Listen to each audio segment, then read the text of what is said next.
Tonight we're leveling up my Biscoff chocolate chip cookie because as if it wasn't perfect enough, we're going to take it to the next level. We're going to stuff it with some Biscoff spread. So this cookie already has Biscoff spread in the cookie dough. But for the longest time, I've thought how delicious this cookie would be if we stuffed it with a dollop of the Biscoff spread right into the middle of the cookie. There's no way that this could be bad. So for this last market and this last round of cookies that I made, I decided to stuff my Biscoff cookie. I ended up buying the chunky Biscoff spread. Honestly, chunky or creamy, it really doesn't matter. The chunky just has like bits of cookie in the spread, so the texture is a little bit more crunchy than the smooth. But I honestly didn't notice a difference when I did a taste test and ate the cookie. I personally couldn't tell that it was a chunky filling. So use smooth, use chunky, whatever you want. So you pipe those onto parchment paper on a cookie sheet and you throw them in the freezer for at least an hour or overnight, or you can make these ahead and have them ready to go for when you are going to make your Biscoff cookies. So when I'm making my Biscoff cookie dough, like I said, I put the Biscoff spread right into the dough mixture,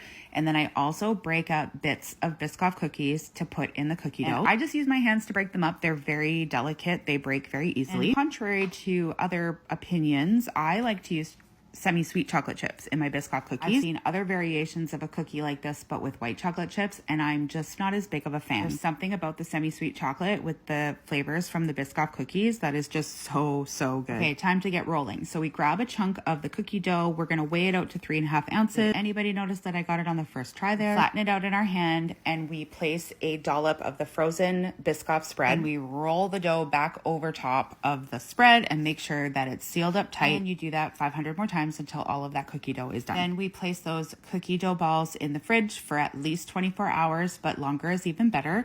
You can store them for up to 4 days in the refrigerator, or you can move them to the freezer after that chill time if you want to preserve them for longer. I did update this recipe with these steps on my website. For any of you that have the recipe already, if you re-download it, it will include these instructions to add the filling. Just take a look at the inside of this beautiful cookie. Now, if this isn't a glow up, I don't know what is. Thanks for watching. We'll see you next time.